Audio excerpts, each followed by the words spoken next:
السلام علیکم ورحمۃ اللہ۔ ہیلتھ آفیشیل چینل میں ہم آپ کو ایک دفعہ پھر خوش آمدید کہتے ہیں۔ جیسا کہ آپ کو معلوم ہے کہ ہم شوگر کے بارے میں اپنے چینل پہ لوگوں کو آگاہی فراہم کرتے ہیں۔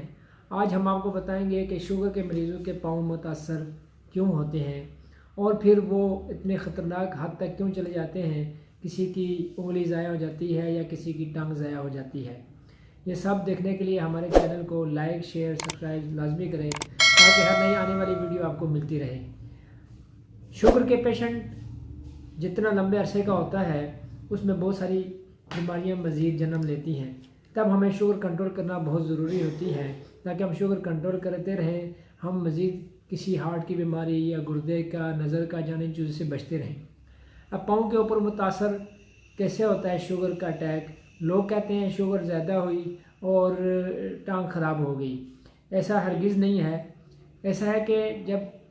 شوگر لمبے عرصے تک جاتی ہے، ان پاؤں جو ہے شوگر کے مریض کا سن ہونا شروع ہو جاتا ہے، اس میں کسی چیز کی سنسناہٹ یعنی کوئی چیز لگنا، ٹچ ہونا، محسوس ہونا، یہ ختم ہو جاتا ہے۔ جب کوئی چیز ٹانگ پہ نہیں لگتی یعنی پاؤں سن ہے تو وہ ظاہر سی بات ہے سخت جوتی پہننے سے، جراب ٹائٹ پہننے سے، ایک جراب کو زیادہ پہننے سے یا ننگے پاؤں کی قالین فرش پہ کہیں چلنے سے، رگڑ لگنے سے چھالا بنتا ہے، اور اگر چھالا وہ اندر زخم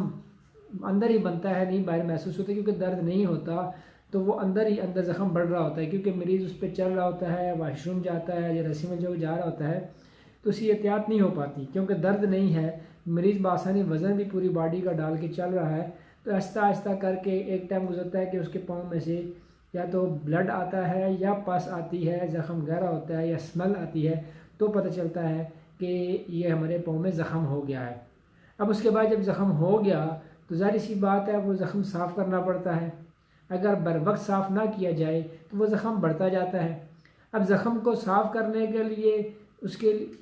ساتھ میڈیسن، پھر اس کے احتیاط، اس کے لیے ریسٹ بہت ضروری ہوتی ہے جو مریض نہیں کر پاتے، پھر وہ زخم کے اوپر چلنا پھرنا شروع ہو جاتے ہیں کیونکہ زخم کا درد تو ہوتا نہیں ہے، جس سے زخم بگڑ جاتا ہے اور اتنی خطرناک حد تک چلا جاتا ہے۔ لہٰذا ہمیں یہ ساری چیزوں سے بچنے سے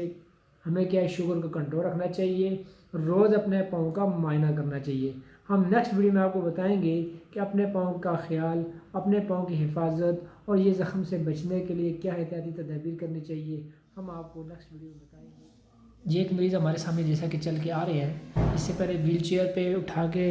ویل چیئر پہ یا اس طرح لایا جاتا تھا، ان کا پاؤں بہت شدید خراب تھا، زخم ہوا، پھر شوگر تیز ہونے کی وجہ سے وہ بہت زیادہ خراب ہو گیا پاؤں، اور پھر سوجن ہوگی، اسویلنگ ہوگی، پس آئی، پھر 2 انگلیاں نکالیں، 120 دن لگے اور یہ ٹھیک ہوئے اور آج چلنے کے قابل ہوئی۔ لہٰذا بہت ضروری ہے اپنے پاؤں کا خیال رکھیں۔